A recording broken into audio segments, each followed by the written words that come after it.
ब्रह्म मुहूर्त में उठो, स्नान करो। ठीक है, केवल प्रदोष से मतलब नहीं है। एकादशी का अगर व्रत कर रहे हो तो उसमें भी वर्णन है, ब्रह्म मुहूर्त में उठो, स्नान करो। ठीक है। दूसरा, आसन लगाओ स्नान करने के बाद। काय का अभी बताया था, जम के बोलो, कुसा का। 5 चीजों के लिए कुसा का आसन सर्वश्रेष्ठ है। 5 बीमारियों के लिए, 5 रोगों के लिए कुसा का आसन सर्वश्रेष्ठ। पहला, नेत्र के लिए, पहला नेत्र की बीमारियों के लिए कुसा का आसन श्रेष्ठ है। एक प्रयास और करिएगा, जिस समय पर किसी की आंखें आ जाएं, आंखें आना मालूम है ना, आंखें आने का मतलब ये नहीं होता कि 2 की जगह और 4 आ जाएंगे। नहीं तो तुम कह दो कि गुरुजी बोले हैं कि आंखें आ जाए तो और अलग से एक्स्ट्रा आएगी हो। नहीं तो दुनिया के लोग बड़े जरा समझदार ज्यादा है ना, तो उनको जरा एक एक चीज समझ लेना चाहिए बिल्कुल हो। नहीं तो तुम वही फिर वही वाली बात आ जाएगी। अभी फिर काली मिर्ची, फिर वही बात आ जाएगी। आंखें आने का मतलब ये नहीं होता कि 2 आंख की जगह और 4 आंख आ जाए। आंखें आने का मतलब होता है कि नैनों में एक रोग हो जाता है जिसमें उसको कीचड़ आने लगता है नेत्रों में और जाले बनने लगते हैं, उसको कहते हैं नेत्र आना, आंखें आना। ठीक है, सारी दवाई आप करा लो, डॉक्टर को दिखा लो, सब कुछ कर लो।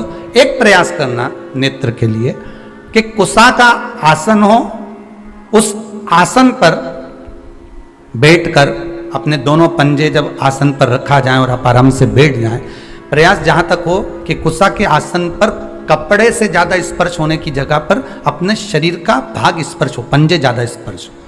और वहां बैठकर आप भगवान की भक्ति को आधा घंटा रोज प्रतिदिन करिए। 2 दिन, 2.5 दिन, बस 2 दिन भी कर लिया, 2.5 दिन भी कर लिया, 3 दिन भी कर लिया। नेत्रों से जो नेत्र आना है, भले तुमने दवाई डाली ना डाली, पर वो रोग धीरे धीरे 2 दिन के अंदर समाप्ति पर आ जाएगा। 2 दिन के। हृदय के लिए कुसा का आसन महत्व रखता है। जिसको डॉक्टर ने कह दिया कि तुम्हारी नाड़ी ब्लॉक हो चुकी है, बाईपास करवाना पड़ेगा, तुम्हारी नाड़ियां चोक हो गई है, और अगर डॉक्टर कहे कि तुम्हारे पास में 22 दिन है, 25 दिन है, 1 महीना है, और तुम इसके बाद में आकर अपना बाईपास करवा लेना, बाईपास सर्जरी करवा लेना, या आपकी नाड़ियां जो चोक हो गई है वहां पर हम रिंग डाल देंगे, छल्ला डाल देंगे और वो उसको क्लियर कर देंगे। होता है कि नहीं होता? कहते हैं डॉक्टर, कईयों को कह देते हैं कि नस चोक हो गई, नाड़ी चोक हो गई। उसके लिए जिसको हृदय का रोग हो जाता है, जिसकी नाड़ियां चोक हो जाती हैं, डॉक्टर कहे बाईपास कराना पड़ेगा, और 20 दिन अगर डॉक्टर दे दे तो उसमें से 5 दिन आप कुसा के आसन पर बैठो। 5 दिन तक प्रयास करना कि कुसा के आसन पर जितना प्रयोग कर सको। अगर कहीं बैठे भी हो कुसा के आसन पर, कहीं आप सोफे पर बैठे हो, गादी पर बैठे हो, पलंग पर, जहां बैठे हो वहां उस कुसा को बिछा लो थोड़ी देर के लिए।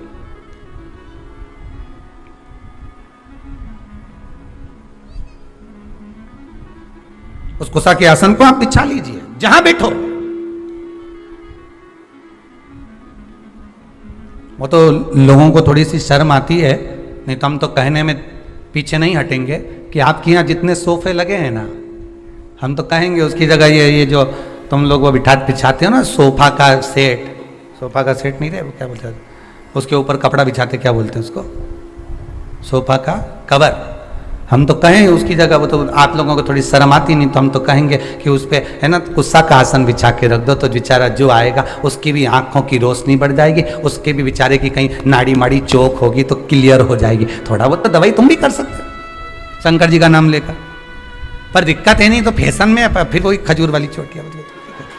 अब फैशन ही नहीं दिखे तो इतना जोरदार मार्केट में क्या जोरदार सोफा का कवर आवे, कितना जोरदार सामान आवे, अब तुम उसको देखें कि इसको बिछा। अब सीवर वाला महाराज के कहने में चले तो आसन बिछा दे, तो मतलब लोग क्या कहेंगे बताओ, क्या कहेंगे? आसन, कुसा का आसन तो लोग फैशन में हटा दिए। नहीं तो अब तो पहले लोग पूजन करने बैठते थे तो कुसा का आसन लगाते थे, आजकल तो कपड़े का आसन, ऊन वाला आसन, ये सब जोरदार गद्दे वाले आसन, कढ़ाई वाला आसन, जब जाए कहीं से दुकान पे से ऐसा आसन लाए कि के उसको बिछा दिया। अब फैशन में बिछे, दूल्हा दुल्हन के नीचे पहले कुसा का आसन बिछा के शादी फेरे पड़ा। अब आज के ज़माने में तो इतनी बड़ी कुर्सी है उनकी भी जोरदार, उस पर बिठा है, वो भी पूरा लहंगा महंगा नहीं, फिलाई नहीं बिठा,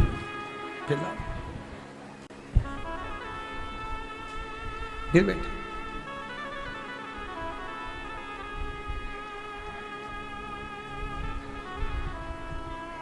कुसा का आसन।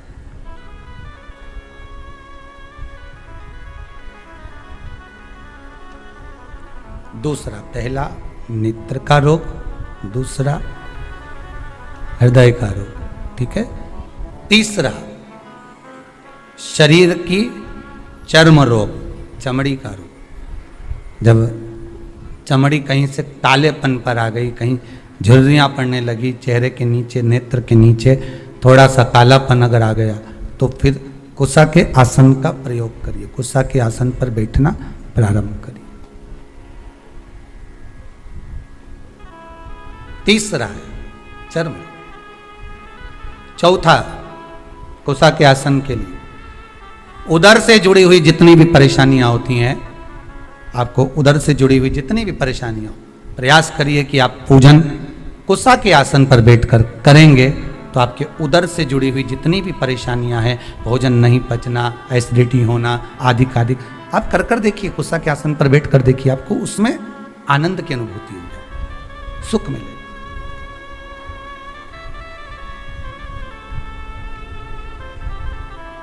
पांचवा, महाराज, कुसा का आसन मस्तिष्क के दर्द को भी रोक लेता है। कुसा का आसन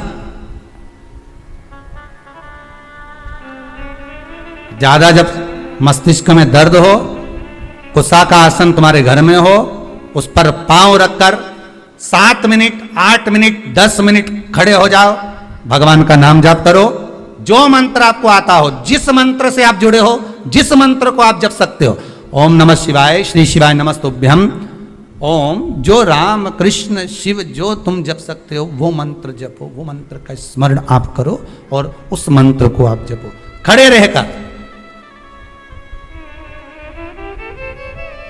10 मिनट लगेंगे, एक टेबलेट नहीं खाना पड़ेगी, सिर दर्द बंद। कुसा के आसन में वो तेज पुंज होता है, कुसा के आसन में वो बल होता है, कुसा के आसन में वो बलता रहती है महाराज, कुसा के आसन में वो तेज पुंजता रहती है, आपको वो बल प्राप्त होता है। तो प्रदोष व्रत का नियम जो आप ले रहे हैं, प्रदोष व्रत को जो आप श्रवण कर रहे हैं, उसको जरा ध्यान से सुनिएगा। सबसे पहले स्नान ब्रह्म मुहूर्त का, सुबह का, उसके बाद में फिर आसन पर बैठकर भगवान की भक्ति को धारण करना, शंकर का अनुमोदन करना, शिव भक्ति में डूबे रहना, शंकर का स्मरण करना, शंकर के नाम का स्मरण करते रहना, ये प्रदोष का मूल तत्व महाराज।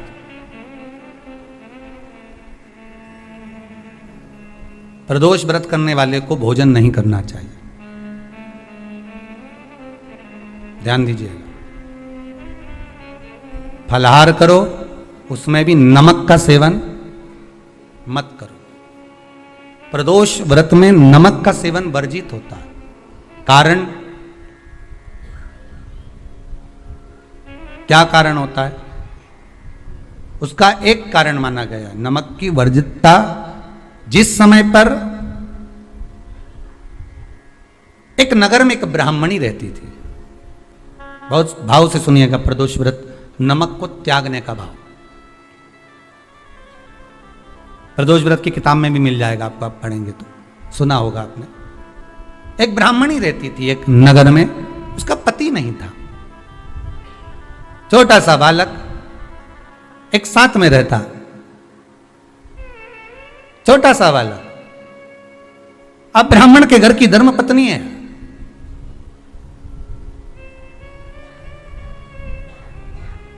ब्राह्मण कर्मकांड करने वाला, पूजन करने वाला, पाठ करने वाला, अनुष्ठान करने वाला, पूजन करने वाला, मंत्र जाप करने वाला, भगवत भक्ति में डूबने वाला। ब्राह्मण तो चले गया, ब्राह्मणी बच्चे के साथ रह रही, क्या करे वो? अकेली निवास कर रही है, अकेली रह रही है। और ब्राह्मणी बच्चे के साथ भ्रमण करती रहती, घूमती।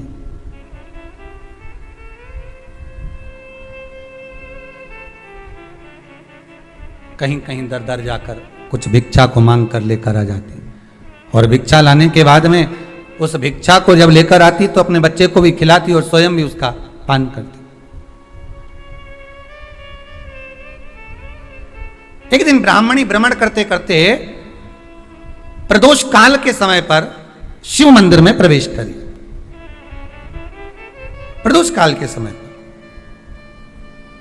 और शंकर मंदिर में जब प्रवेश करा, प्रदोष काल किसको कहते हैं? सूर्य अस्त हो रहा हो, रात्रि प्रवेश कर रही हो, दोनों का जब मिलन हो रहा हो वो प्रदोष काल कहलाते। दोनों का जब मिलन हो रहा, सूर्यास्त हो रहा हो, रात्रि अपना चरण बढ़ाने के लिए आगे बढ़ रही हो, और दोनों का जब मिलन हो रहा है वो प्रदोष काल है, वो प्रदोष का समय है।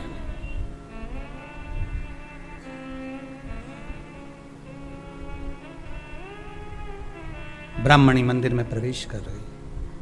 जब ब्राह्मणी मंदिर में प्रवेश करी, मंदिर के अंदर पहुंची, प्रदोष काल का समय था, प्रदोष का समय चल रहा था, और प्रदोष काल के उस समय में जब ब्राह्मणी ने देखा